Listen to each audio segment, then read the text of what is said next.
So hey everyone, welcome to day. So by the time आपको पता चल गया होगा कि यूएस के अंदर बहुत बड़े प्रोटेस्ट हो रहे हैं एंड डेफिनेटली आपके मन में अगर क्वेरी होगा कि प्रोटेस्ट क्यों हो रहे हैं, who is protest and against what this protest are going on. So we will understand in this video कि क्या रीजंस है प्रोटेस्ट के, क्यों प्रोटेस्ट हो रहे हैं, राइट। एंड वाई जो लोकल एडमिनिस्ट्रेशन है फ्रॉम एले लॉस एंजलिस वो अगेंस्ट में है ट्रम्प के, और ट्रम्प जो है जो ब्लंडर्स वो कर रहे हैं, why that blunders are not stopping, और एक के बाद एक वो जो है वो कॉन्ट्राडिक्टरी फैसले ले रहे हैं। अभी तक तो देश से बाहर ले रहे थे, अब अपने कंट्री के अगेंस्ट में ही ले रहे हैं।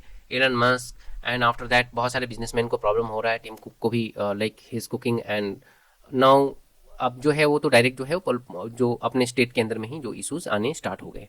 तो लेट अस अंडरस्टैंड, सारे न्यूज़ चैनल्स ने इसको तो कवर कर लिया है, डेफिनेटली आपने पढ़ लिया होगा कि एलए में प्रोटेस्ट हो रहे हैं। लगभग अभी तक कम से कम 150 लोगों के आसपास लोगों को गिरफ्तार कर लिया गया है एंड उसी के अगेंस्ट में बहुत सारी आगजनी वगैरह जो हो गए, वो जो पब्लिक प्रॉपर्टीज है उनको लॉस किया जा रहा है।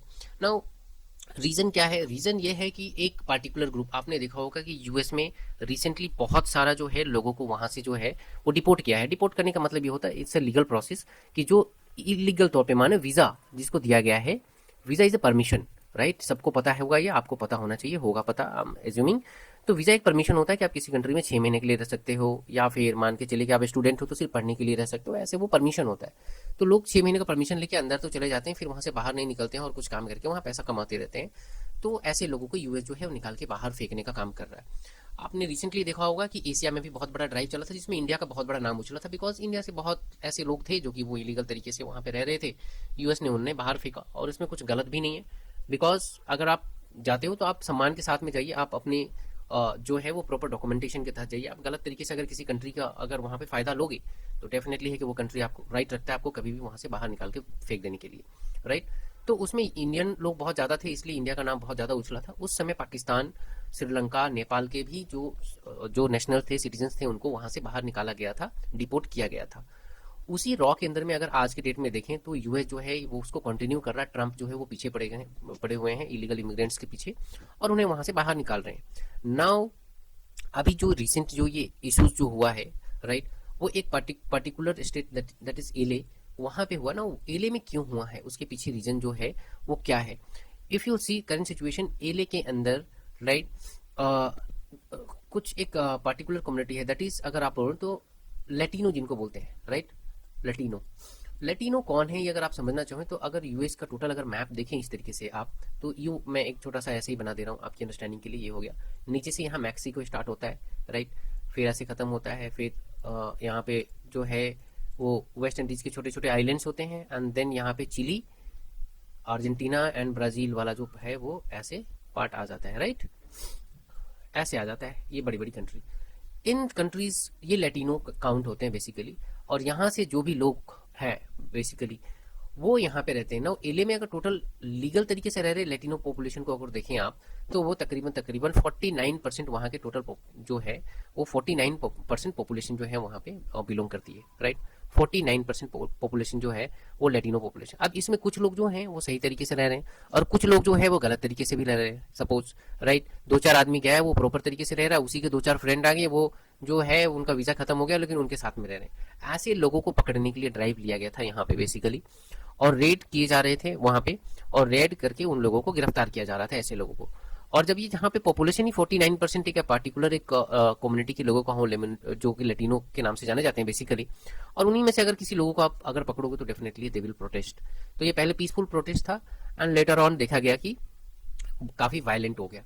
वायलेंट होते ही ट्रम्प जो है, जो कि ऑलरेडी क्रेडिट लेने के लिए जाने जाते हैं और अपना दबंगई के लिए जाने जाते हैं एक तरीके से वर्ल्ड पॉलिटिक्स में, उन्होंने दबंगई दिखाते हुए अगर कहीं भी प्रोटेस्ट होता है कहीं कहीं वायलेंट भी होता है जो कि नहीं होना चाहिए, हमारे कंट्री में भी होता है जो कि नहीं होना चाहिए, बट होता है। मुर्शिदाबाद में आपने देखा कि वहाँ पे वायलेंट प्रोटेस्ट हुआ, और जो भी वो प्रोटेस्ट था वो वायलेंस में जो हो गया, बिल्कुल वो वायलेंट हो गया वक्फ बोर्ड के अगेंस्ट में जो हो रहा था। एंड वहाँ पे जो है वो सीआरपीएफ एंड बीएसएफ को वहाँ पे आना पड़ा, जो लोकल पुलिस है वहाँ नहीं कंट्रोल कर पाई। अब यहाँ पे जो इशू हो गया ना कि यहाँ तक नेशनल गार्ड्स जो थे, इट्स लाइक सीआरपीएफ, वो तो वहाँ पे उसको कंट्रोल करने की कोशिश कर ही रहे थे। ट्रम्प साहब जो थे ना वहाँ पे यूएस मरीन्स, जो कि इंडिया में अगर आप देखो तो इंडिया में जो है equivalent to para SF, right, या फिर इंडिया में जो भी अपने मरीन कमांडोज है हमारे नेवी के, मार्कोस, उनके इक्विवेलेंट के कमांडोज को जो है वहाँ पे उतार दिया। अब राइट, आप प्रेसिडेंट के हिसाब से आप बिल्कुल ये कर सकते हो कहीं पे शांति स्थापित करने के लिए, लेकिन एज लॉन्ग शांति स्थापित करने के लिए आप कर रहे हो दैट इज ओके। बट अगर अपना शक्ति प्रदर्शन करने के लिए आप कर रहे हो तो फिर तो क्रिटिक्स डेफिनेटली आ ही जाएंगे, और आप यूं ही कोई चीज नहीं कर सकते हो। यूएस के अंदर में काफी स्ट्रांग और स्ट्रिक्ट जो है वो लॉज है, राइट। क्रिटिसिज्म में बहुत सारा जो वहाँ के गवर्नर है एंड ऑल वो सारे आगे हैं, राइट। और उन्होंने जो है वो लीगल जो लीगल पॉइंट्स है उसको हाईलाइट करना स्टार्ट कर दिया है। बेसिकली यूएस के अंदर में जो 2 लीगल पॉइंट्स होते हैं बेसिकली, जिसके अंदर में आप जो है आर्मी को इन्वॉल्व कर सकते हो लोकल इशूज के अंदर में, लोकल जो भी शांति के लिए। उसमें एक है 1807 का एक्ट है जो कि हम लोग अभी पढ़ेंगे, जिसको हम लोग जो उनको इंसुरेक्शन एक्ट ऑफ 1807 के नाम से भी जाना जाता है। और दूसरा एक और एक्ट है that is posse comitatus act of 1878। तो ये 2 बेसिकली एक्ट है। अब ये दोनों एक्ट का जो इसको थोड़ा सा अगर डीपली आप समझोगे तो यहाँ दोनों ही एक्ट्स का जो है पालन किए बिना आर्मी का हेल्प लिया गया है ट्रम्प एडमिनिस्ट्रेशन से, जिसके अगेंस्ट में जो है वो लोग उतर गए। तो पहला जो है 1807, इसमें क्या होता है कि अगर वहां के प्रेसिडेंट चाहें, स्लोली प्रेसिडेंट इटसेल्फ, राइट, तो वो जो है वो आर्मी का सपोर्ट ले सकते हैं for helping people and all that. जैसे कि कटरीना हैरिकेन आया था वहां पे, जो कि बहुत ही बड़ा हैरिकेन था, या कोई भी डिजास्टर होता है, नेचुरल कैलेमिटीज वगैरह होता है, तो इन दैट केस जो है जो प्रेसिडेंट अपने पावर्स का इस्तेमाल करते हुए वहां पे आर्मी को उतार सकते हैं वहां के लोगों की सेफ्टी के लिए, राइट। तो इस केस में क्या हुआ है कि यहाँ पे जो यूएस प्रेसिडेंट है उन्होंने इसका कोई भी अनाउंसमेंट नहीं किया है, कोई भी नोट्स कहीं भी कोई रिलीज कुछ भी नहीं है, तो इसका तो उपयोग किया ही नहीं गया है प्रेसिडेंट के द्वारा, ट्रम्प के द्वारा। अगर दूसरा अगर हम लोग देख लेते हैं तो that is posse comitatus act of 1878 जो है, इसमें क्या होता है कि यहाँ कोई नेशनल डिजास्टर वगैरह होता है या कोई वायलेशन होता है, नेशनल प्रॉपर्टी, फेडरल प्रॉपर्टी बोलते हैं वहाँ पे, फेडरल प्रॉपर्टी की रक्षा करनी होती है वहाँ पे, राइट। तो वहाँ की जो लोकल स्टेट गवर्नमेंट जैसे हमारे यहाँ पे होती है, अगर वो रिक्वेस्ट करे तो वहाँ का जो कांग्रेस है, राइट, अगर उस कांग्रेस जो है अगर वो रिकमेंड करे वहाँ पे, तो फिर वहाँ पे आप आर्मी को भेज सकते हो। तो इसका भी इस्तेमाल यहाँ पे नहीं किया गया है और ये कॉन्ट्राडिक्टरी है। तो इस चीज को लेके काफी जो है वो क्रिटिक सामने आ गए हैं और ट्रम्प को इसको लेके थोड़ा सा इशू फेस करना पड़ता है, और वो जाने जाते हैं, उनको बहुत ऐसा मतलब प्रतीत होता है कि उन्हें बहुत अच्छा लगता है ऐसे काम को करने में जिसमें कि कंट्राडिक्टरी हो या थोड़ा सी कंट्रोवर्सी हो, राइट। जब से वो आए हैं दोबारा से आप देख ही सकते हो, लाइक कुछ ना कुछ वो ऐसा स्टेप्स लेते ही रहते हैं, राइट।